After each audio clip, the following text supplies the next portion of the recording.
যুক্তরাষ্ট্রের নিউ ইয়র্কে জাতীয় নাগরিক পার্টির সদস্য সচিব আক্তার হোসেন সহ রাজনীতিবিদদের উপর আওয়ামী সন্ত্রাসীদের হামলার ঘটনায় প্রতিক্রিয়া জানিয়েছেন বাংলাদেশ জাতীয়তাবাদী দলের মহাসচিব মির্জা ফখরুল ইসলাম আলমগীর।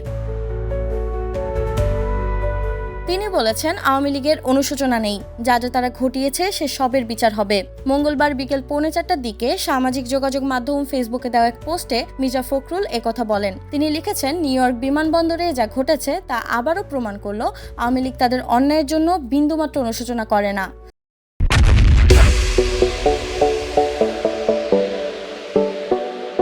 আওয়ামী লীগ আজ পর্যন্ত যা অন্যায় করেছে সবকিছুর বিচার আইনের মাধ্যমে হবে। দল ও দেশের স্বার্থে ধৈর্য ধরুন।